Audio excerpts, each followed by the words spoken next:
Hello and welcome on 360 Sport on Trust TV. I am Adeni Ajagba. Time to take you around the world of sport as you look at boxing first. Ajagba, Nigeria international boxer over there in the US, he was able to win on unanimous decision by 96-94 against Stephan of USA. Good one for boxing man. Talking about Ajagba, who has actually fought 17 times and he lost only once, having about 13 knockout thereabout. Good one for FA. Right now, the man is really smiling to the bank. He was able to win on unanimous decision, although he lost once in his career. But right now, he's really getting better, and hopefully, he will continue to do well at the heavyweight category. I have in the studio Yusuf Akogo. Good to have you. Always a pleasure. Now, you just saw your brother there throwing some punches there. Absolutely fantastic one for me. What a good for him. What a good boxer he is. 17-1. I think you have to give it to him. He's doing. But the so guy well. He defeated has never lost. He has won. He has fought 18 times. Exactly, but he has lost one. So now they are balanced. Absolutely, so it's a balance. It's a balance. See what you are saying as a Nigerian. What if it was FA that was defeated? Well, in boxing, you lose, you win some, you lose some. But again, for him to maintain that consistency for 17 times, I think we have to give it to him. He did so well in that game, in that bout there, and I think the sky is the starting point has been doing so well. Fantastic. Ajagba has been fantastic when it comes to the journey of boxing. He has been to the Olympics. He has done well for himself before he moved to the US and even turned professional, talking about the heavyweight category. But right now, Ajagba has done well for himself, winning that particular fight over there in Verona, New York City, where that fight happened on Saturday. And right now, Nigerians are happy that at least we have someone who's still representing us. But if you look at boxing really, one way or the other, Nigerians are really good in boxing, even though we may not be having all it takes to make that sport really get developed. But somehow, you think of Samuel Peters, you think of Ajagba, one way or the other, slightly. Anthony Joshua too. Then if you think back, Joe Lasisi, Joe Erico, all of them, all of them doing well in boxing. They did well in boxing at that time. Hogan Bassi, all of them. Yeah, fantastic. I think it's one sport that Nigeria has actually have been doing so well in it, just like you rightly mentioned. But I think most of them, what they do is once they grow to a certain stage at the local level, they move to Europe where they get access to good facilities, get themselves trained, big money and all of that. In terms of the energy and then the physique, can I say that now? I think we've got that. I think if you look at from the days of Samuel Peters, the Nigerian Nightmare, I see was called at the time, till now, I think Nigeria we've been up there when it comes to boxing. But now we are talking about Ajagba, Anthony Joshua. Even though he's half Britain, I think his both parents are Nigerian. And according to Nigerian law, any child born to a Nigerian parent is a Nigerian. It doesn't matter whether he chooses. Try to claim Joshua. It doesn't matter whether he chooses to adopt. Any country. That one is your own business. But as for us, we know Anthony Joshua is Nigeria, is ours. Absolutely. But good one for Ajagba, really, who was able to defeat Stephan in that particular fight there. You have 96-94. All the three judges actually outscored him against Stephan. He was able to win by 2, and right now he's really smiling to the bank. Good one for him. At least this will actually catapult him to more glory. Hopefully, we continue to see Ajagba and other Nigerians doing well. We remember at least we have Lawrence Okoli also doing well over there in UK. At least we have a lot of fighters over there in America, Europe, everywhere scattered. Well, hopefully those ones at home in every cruiserweight, welterweight division, bantamweight division, we hope to see them triumphing in boxing. One of the sports that Nigerians are very, very good at, but right now we may not have what it takes, but we believe and hope the Nigerian Boxing Federation will do everything possible to make sure boxing triumph or get developed in Nigeria. From Ajagba's story now, let's quickly talk about Nigerians abroad. Over the weekend, they did well. Talking about Osimhen, Ademola Lookman, Siri Dessa, Terem Murphy, fantastic player right now, scoring goals so easy. You have George Maja for Badu. They were all on target over the weekend. Let's start with Osimhen. Osimhen right now is the fire, hot man. Absolutely, he's one of the best strikers in Europe right now. I think if you look at on fire. Yeah, it's on fire. When Gattuso signed him 2 or 3 years ago, there were a lot of controversy over the signing on fee. So about 17 million pounds or thereabout, and it was too much for an African player. But the guy told them, look, you don't know what I saw in this guy. Give him 2 or 3 years from now. You're going to reap the results. Blow. And that is what we're actually seeing right now. He's blowing right now. I mean, he's played 14 games. He's scored 12 goals in the league. I mean, it's a fantastic one for him there, in the league. Apart from the injury that actually sidelined him for a few games, he's done so well for himself. And if you see the kind of goals that he scores, some are very difficult goals for normal strikers to score. But again, if you see how rugged he is, I mean, it's difficult for defenders most times to actually keep him quiet. And he's done so well for himself. I'm proud of him, proud as a Nigerian. And a Nigerian for a very long time have not experienced what we're actually experiencing now. So he's on Saturday, I actually saw that game. I knew of the game a day before, so I said, okay, I was going to sit down and watch this game. And I saw it, and he got that 2 brace. Fantastic one, the header. The second goal, fantastic one it was for him. A good one there coming from Osimhen, but really not only Osimhen did well over the weekend, we have another one, Ademola Lookman. Yes, Ademola Lookman really he scored a brace for Atalanta in the 8-2 that they won, 8-2 rather, they won there. And in fact, it's been a long time. You see that kind of goal line or goal margin, 8-2. Yes. In Italian Serie A, that is goal is like they are stingy with goals. Absolutely. They play defensive football, so goals don't come often. But this one, you saw an 8-2 game. Yeah, 10 goals thriller. It was there. But again, if you look at it, the young ones are actually coming up with the different skills, different tactics on how to unlock defense.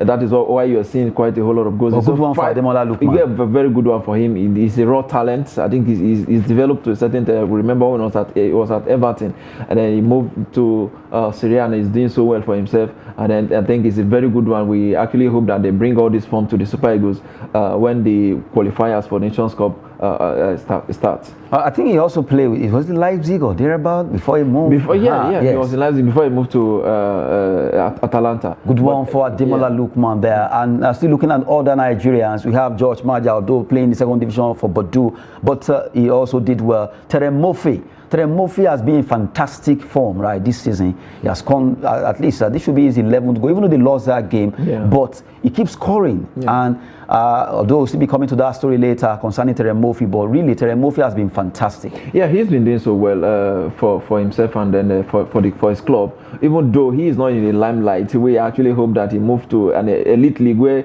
we can actually see him the way we are seeing Lookman and Victor Osimhen in years to come. I think there are quite a whole lot of negotiation going on right now between his club and so many clubs in Europe to see how they can actually get him, I mean, as one of their top striker. In their clubs. A good one there, trying to give you a wrap of Nigerian players over there in Europe, not forgetting Cyril Dessa also playing for Cremonese. All of them, they fought hard to play well for their clubs. So right now we need to celebrate Nigeria whenever they are doing well. Not forgetting the ladies too. Asisa Oshoala, actually recently she scored 2 goals, a brace as we call it, and we have to celebrate the lady. Not forget the like of Uchebe over there in Benfica, Portuguese Women League, who also doing well. All of them are scattered all across Europe, in fact all across the world. Some are in Tanzania, some are in Mexico, applying their trade. Nigerian players, just like Brazilian, we need this form in the national team. You know, the Women World Cup will kickstart very soon in Australia, I think. And I think we need all the collection of all these performance. We need them in the national team for us to be able to see how we can actually, how we can try to get our hands on this trophy. We've been chasing it for a long time. It will be happening. They are talking about Nigerian players abroad for what they've been doing, and we need to appreciate what they are doing right now. Even those who are at home, MPFL, a lot of them that scored. You have to appreciate all the players. It's not easy to play football or do any sport. It's a real profession. If you go into it, you know the rudiment it takes for you to become a star. Now, from there, let's talk about French League One, while we roll our Nigerian players there. French League One matches were also played where Auxerre lost against Lens. You have Marseille defeating Lorient by 3-1, and that's Terem Murphy's team. They actually lost that game, but Terem Murphy was able to register his name among the scorers. Strasbourg 2, Lyon 1. You have Lille 5, Troyes 1. Angers 1, Clermont defeating them, a win and away game. Good one for Clermont. Nantes 3 against Montpellier. Reims 0 against Nice. You have Monaco walloping Ajaccio 7-1. Well, PSG lost their game 1-0 coming from Reims, and you have Toulouse and Bray actually playing 1-1 draw there. Well, from the way it is, let's look at the way the table is before we talk about the analysis. PSG, despite losing their game, they are still 3 points ahead of Lens. They have 47, 34 goal difference. You have 44 points. 19 goal difference for Lens. Marseille are third with 42 points, followed by Monaco, the teams, 37 points, alongside Reims, who defeated PSG. They are 37 points. They are a good one for Lens, Marseille, Monaco, and Reims. Lille, Lorient, you have Teremoffi Club. They are actually having 32 points with 2 as their goal difference. Clermont, Lyon, Nice. And from 11 to 20 when it comes to French League 1 match day 19 table. Now let's look at the way it is. Reims, Toulouse, you have Nantes, that's Moses Simon's club. You have Troyes, Montpellier, Strasbourg, Ajaccio in that pecking order. But Yusuf, you look at PSG losing again to Reims. Yeah, I think that's a shocking result. For the from the French league there. I wasn't expecting that result, to be honest with you. We have the likes of Kylian Mbappe, the World Cup winner, like Messi, and then although Mbappe was not he didn't play he didn't play, but again, if you look at the quality of the PSG team, I think you expect them to get the result over the Rennes team. But again, you see Messi there, couldn't get the Neymar, result. Messi, quite a whole lot of players there, but then couldn't get it done. But again, football is what it is. Sometimes you have to wait for 90 minutes. Sometimes it's the quality. That's the scorer there. Well, really, good one for. Really count. So I think it's a very good one for Rennes, and I think they've moved up in the league now. They are 5th on the table, I guess. I think it's a good one for them, and we hope that they build on it and see how they can actually, push the league down to the wire. Push the league down to the wire. But really, I love the fact that even though we've talked about Teremoffi earlier, you saw him there screaming. His team lost, but he still scored. Yeah. And I noticed that when it comes to French League 1, if you check week in, week out, among these scorers, you see Teremoffi. Teremoffi right now is second on the log when it comes to goal scorers in French League 1 behind Kylian Mbappe. Yes. And that's a Nigerian. Good one. Absolutely. It's a very good one for him, doing so well for himself and for his club as well. I think what do we need to? I think there's less attention on him, especially from the Nigerian media. I think we need to do. Yeah, that's why we keep talking about him here. Yeah, I think we need to actually do more to give him that popularity. And I see how I know quite a whole lot of teams are actually after him right now, and I see how he can actually get into that elite club and where we can actually see the real Teremoffi. But really, Teremoffi has been fantastic form, and not forgetting the fact that we've talked about Ademola Lookman, the man called Osimhen. All of them are doing well. Just match Teremoffi, Desiree Dessa. Nigerians are doing well, especially Italians. They are French League 1. If you go to Belgium, you see Paul Onuachu there, scoring goals so easy. He has really done well for himself when it comes to scoring out the Jupiler League over there in Belgian league there. Good one for Nigerians. And if you look at EPL, you look at the fact that Nigerians also, even though we may not have them at the top, but the likes of Awoni is also trying to see how he can also be among the scorers there. Good one for Nigerians over there in Europe, fighting hard, but we just hope that as they bang those goals in Europe, they come to Super Eagles, they also score for Nigeria. They should not come here and play one big man football. Good one there. Let's quickly talk about Monday fixtures in La Liga and also in Serie A. 2 matches will be coming up. Cadiz play Elche and Poli Sampdoria. Yusuf, who are you standing with, Cadiz or Elche? Elche are down the log when it comes to La Liga. Yes, I think this is 2 teams with the same pedigree. In fact, the 4 of them are belong to the same category. So it's good. But I think Empoli should. I mean, Sampdoria should. Maybe I should call them. I should call them bench warmers. To do the business against Empoli. Sampdoria will win or Empoli? Sampdoria should do the business against Empoli. But Sampdoria really are not having it easy. If you look at the Italians, they are right now. But again, but they are not having it that easy. But one thing about Italian league is it's difficult for you to find consistency. Since the days of Juventus, they are actually falling down the pecking order right now. Since there are days where they won the league consistently for many years. And I think that trajectory has changed right now. We're having different champions from year to year as well. I think that is what is happening to Sampdoria. I think as for this game, I think I give it to them. You give it to Sampdoria? Yes. Seriously? We wait to see. I wish you would be here to talk about that. But really, those matches will be coming up in La Liga and also Italia and Serie A. Cadiz, Elche, Sampdoria will be fighting against Empoli. Those games will be coming up. just tonight. And now let's talk about the big one that just happened. That was yesterday, but we didn't talk about it. The Blues, Chelsea, they keep buying and buying and buying. Now they just signed Ukrainian Modric. Modric has joined them. Mikel Modric, £89 million deal, joining Chelsea. Chelsea did what Barcelona did to them last season for Arsenal, hijacking this player. Arsenal was almost signing. Absolutely, I was shocked. This isn't the first time it's even happening this season. You know, Joao Felix was almost going to Manchester United. Yeah, they hijacked. Chelsea came from behind and then hijacked him. But we actually they learned from Barcelona. Yeah, absolutely. We saw what happened to him in his first game for Chelsea. That is a story for another day. But for this guy, I really don't think he's worth that amount. £89 million. That's a lot of money for a raw player that we've not really seen his quality as well. Because you don't want Ukrainian league. Absolutely. From somebody coming from Shakhtar Donetsk, £89 million. But remember, I think it's a let me just take you back. Remember Idor Johnson? Yeah. Do you remember Johnson? Yeah, I remember. He came from Iceland. I know. And he was outstanding, one of the best players for Chelsea at that time when Mourinho bought him. Yeah, he was a very good player. He was very. I know God Johnson. He was a very good player. Remember Adrian Mutu? I'm trying to remind you now. Despite the fact that issue of drug that actually affected his career, Mutu as a player before he moved to Fiorentina, we saw what he did for Chelsea. I'm looking at the value. The value placed on. I know you mentioned that he's coming from Shakhtar Donetsk of Ukraine. You know, we have Shakhtar have played. But there are players that come from that. At times you see players. But I'm looking at the value, the market value. Okay, the money is too much. Seriously? For a player coming from Shakhtar Donetsk. To Chelsea. I think Chelsea they are desperate. But remember, right now. It's 8 years. 8 years deal. So it's not 5 years. It's not 6 years. Absolutely. In fact, 8.5 years. Yes, I know. But again, coming to the EPL, what Chelsea are actually looking for, quick result, quick physics. They need it. But I don't think that is going to work for them. A Chelsea fan will tell you that they need it. After all, they got it again. They got one just recently. Absolutely. And they are celebrating. Now, let's look at Chelsea's expenses so far this season. They've bought so many players. They got Fofana from £75 million, Kukureya 55, Sterling 50. Although news came out that they could be open to offer for Raheem Sterling right now. If any club wants to buy Sterling, Chelsea could be ready to sell. Khalidou Koulibaly 34 million, Badiashile recently 33 million, Chukwuemeka 20 million. Audrey 13 million, Aubameyang was gotten for 12 million, Casadel for 12 million, you have David Fofana for 11 million, Felix on loan 9 million, you have Slonina £8 million, and Modric 89 whooping million pounds. That's a whole lot of That's 421 million. That's more than first 11.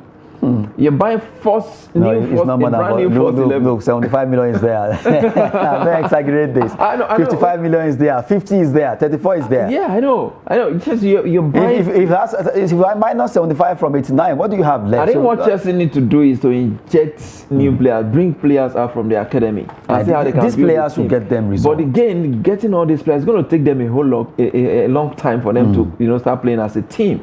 So to me, I think it's like building afresh, a new club afresh. I think Todd Boehly actually need to look at his. But do you know the funniest thing about this? This particular list, yes, I know it's a bit on high side and bulky, a lot of money, £421 million. But really, they've really spent. They I think they are looking at future. By the time these players gel, minus maybe Felix will be going back to what they call it now, Atletico Madrid. But the remaining players could actually surprise you. Yeah, they could. But by the time they gel, they could and they could not. You understand? I think they also need to look at the manager as well, Graham Potter. I'm not saying he's not doing well, but again, if you look at what he did at Brighton before he came here, from what we are seeing of Brighton right now, it's actually it's like this a culture of the club, because the new coach is also doing very well. So it's like it's a culture in that club. So we can't really actually give him. Maybe Chelsea will go for the new coach. It's possible, but again, keeping Graham Potter, I really do not think he can actually put these players together. Is he Roberto Di Zerbi or thereabout? Or what's his name now? But really, from the way it is, it's like immediately Brighton sold. What they call it now, Graham Potter moved to Chelsea. The other person they got is doing well. Yeah, absolutely. And Graham Potter is not finding it easy at all. He's not finding it easy at all. I think maybe the club is the pedigree of the club sometimes can be bigger than the coach. So, are you trying to mention Moyes now? It happened to David Moyes. You took that away from my mouth. Be very careful. So probably that is what I think his Graham Potter is actually facing right now. And I really do not think he has what it takes to actually put the Chelsea team together. I think they need to look for a coach with pedigree. Probably that is Zinedine Zidane, but I don't think Zidane will work with these players. Zinedine Zidane is from his body language seems not to be tendering towards maybe a country kind of team. Yeah, I think but that is going to take a while, because if you want to coach his own national team, which is France, then you have to wait for the Deschamps to leave, and that is going to take a while. He may not want to wait, or maybe go back to his home country, Algeria, and probably take up that. He's a Frenchman, but we know his Algeria roots. Well, even though as we speak right now, Poland are also talking with Aston Villa. Former manager Steven Gerrard. They're trying to see if they can sign Steven Gerrard to go to Poland. But for me, I'm like, why? So you just started your career as a club manager. You're moving into the that's football. The countries. Let's take the last coach that is qualified to go to national team right now is Mourinho. Well, let's take the last show right now, talking about the man called Terence Murphy. West Ham United are part of the club that really moved for him right now. A bid of £25 million for the Nigerian striker. Good one now. At least they want to get him for £25 million. We had news came out that it was Southampton, but now West Ham are very serious. Yeah, I think West Ham if there's anything, they need a striker right now. They've been doing so badly. They are actually third from bottom. They are in the relegation zone, so they actually need to see how they can bring in players that will help them, to move out of that zone right now. I think it's a good one for him if he can actually go there and rescue them. Well, let's see if Terence Murphy will be coming to the EPL, but he should be ready to tighten his boot. Well, it's not easy really when it comes to EPL. Good one for Terence Murphy and all the clubs that have been signing players, especially the Blues, Chelsea. They've really done when it comes to buying players, but those players need to justify that particular money spent on them. Yusuf Akogo, thank you very much. Always a pleasure being here. I am Adeniyi Ajishafe. Thanks for watching.